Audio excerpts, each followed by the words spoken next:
Escola sem partido ou escola livre? Escola para aprender e entender o mundo vasto e variado. Escolas devem ser espaços de exercício de pensamento crítico, devem formar cidadãos completos, capazes de entender o seu tempo, o passado e projetar futuros. Devem ensinar sobre sexo, sobre política e direitos humanos ou devem se tornar lugares sem qualquer conexão com a vida lá fora? As redes sociais estão movimentadas com a acalorada discussão sobre qual o papel dos professores na formação dos estudantes, futuros representantes da nossa sociedade. Um projeto de lei está em debate no Congresso e uma ação está para ser julgada no Supremo Tribunal Federal.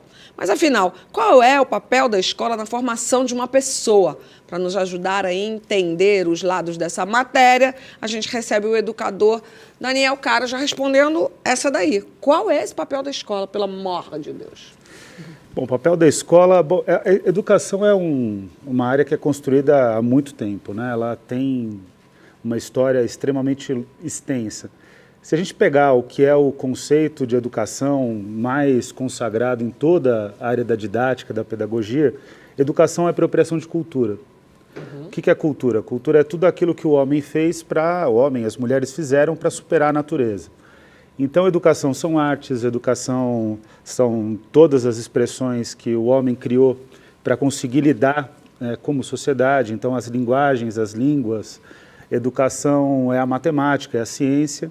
E educação não pode ser algo limitado, como acontece na proposta de Escola Sem Partido, por um julgamento estritamente moral, criando verdadeiros tribunais pedagógicos, tribunais ideológicos, morais nas escolas.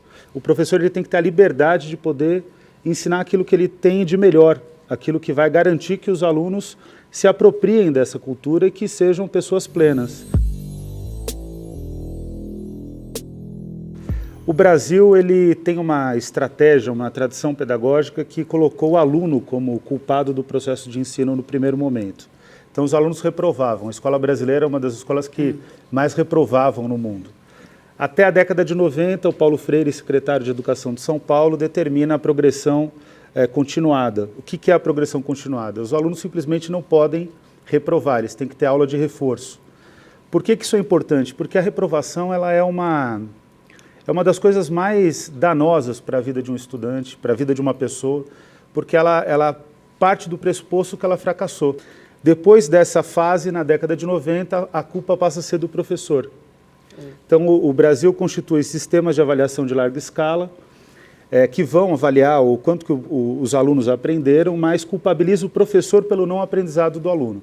Também não é justo, porque o professor ele recebe um péssimo salário. Tem que ter 3 empregos. 3 empregos, não 4 tem plano de empregos. carreira. Faz parte de um processo que não é só ele, né? Exatamente. E aí o que acontece? A Escola Sem Partido utiliza isso para fazer aquilo que eles de fato defendem, que é constituir na escola uma disputa cultural sobre o que é a escola e sobre o que a escola tem que fazer. É porque assim, a gente sempre está aqui falando, a gente já falou muito sobre educação, né? Não é educação, Escola Sem Partido, essa que é a questão. Não é educação, né? Como que pode um professor não falar dentro de sala de aula o que aquele aluno passa fora? E como é que não pode trazer essa questão? Eu vou dar um exemplo, a gente estava até falando isso, um exemplo.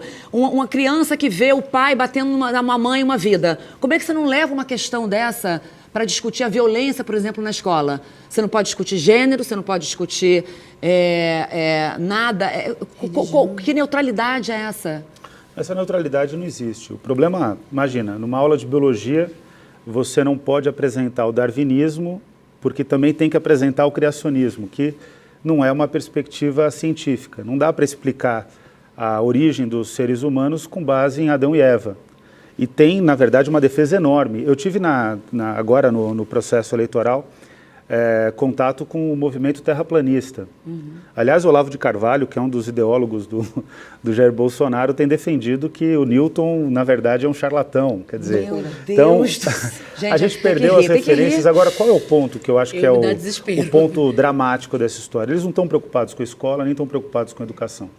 Eles estão preocupados em conseguir aumentar o número de pessoas que acreditam nas teses deles, que são ultraconservadoras e que vai alimentar um sistema de voto. Na verdade, é um projeto de poder, né? Então, quem ideologiza a escola, na realidade, quem faz com que a escola seja um instrumento ideológico, são eles.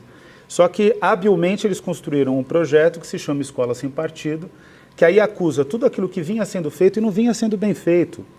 A verdade é que a escola brasileira tinha que ser muito melhor, a gente não tem dúvida Quer dizer, disso. isso daí virou uma cortina de fumaça para quais questões? Quais são as questões realmente importantes e que a gente devia estar discutindo? Devia estar discutindo evasão escolar, a gente deveria estar discutindo qualidade da educação.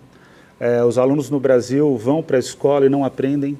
Acho que esse é um tema Não que... aprende, o índice é um dos mais baixos brasileiros. mais baixos. E eu não estou falando aqui das avaliações de larga escala, eu estou falando daquilo que a gente vai para a escola e vê o que o aluno não está aprendendo. Os professores não têm condição de trabalho. Hoje eu estava na Unicamp discutindo um sistema de simulação de custo da qualidade da educação. O Brasil tem um monte de escolas, milhares de escolas que não têm saneamento básico, que não tem água tratada, não tem energia elétrica. Goteira. Esse é o tema que a gente deveria estar debatendo. Por que as pessoas têm essa impressão de que todo professor é de esquerda? Eu acho que é porque os professores, eles têm uma forma... O professor ele é estimulado a uma formação crítica. Uma sociedade como a sociedade brasileira, que é machista, desigual, autoritária, misógina, homofóbica, é uma sociedade que a escola tem o dever de modificar. E aí o professor ele tem essa tarefa de modificar essa sociedade. O que eu quero dizer é que essa é a imagem que tem o professor, mas a maior parte do professorado não é de esquerda. Esse é o ponto. Pois Mas é um mito isso, né? Esse é um mito. É um mito. Agora, a escola ela tem o dever de mudar a sociedade para melhor. A gente quer que a sociedade não seja machista, a gente quer que a sociedade não seja homofóbica, a gente não quer que a sociedade seja racista. Não dá para discutir o Brasil sem demonstrar quão nefasta foi a escravidão. Claro. Nesse sentido, o professor que vai desempenhar um bom trabalho, ele precisa enfrentar esses temas. Enfrentando esses temas, vai parecer que ele é de esquerda.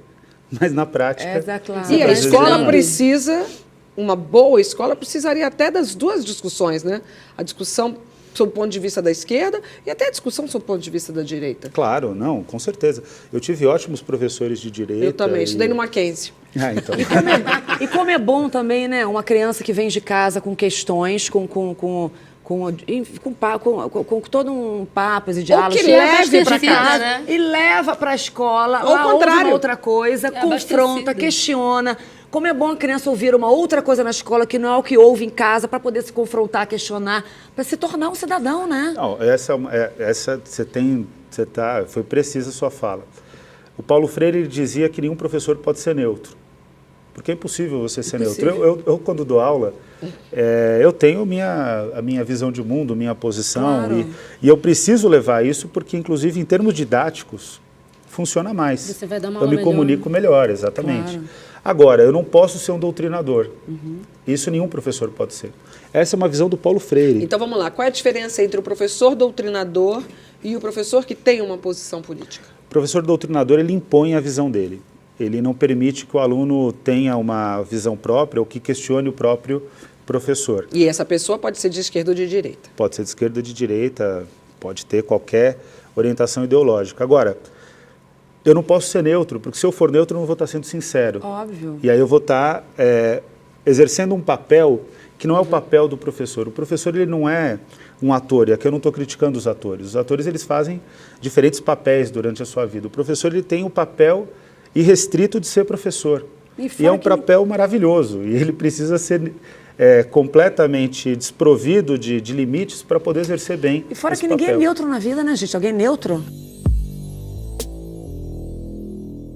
De que forma a gente, enquanto sociedade, a gente pode impedir que isso aconteça? Assim, a minha preocupação maior é essa. O que a gente pode fazer para que essa ideia não avance? Essa é a grande pergunta. Ontem a gente lançou um manual de defesa das escolas. O site, inclusive, é www.manualdedefesadasescolas.org.br, só também você consegue acessar.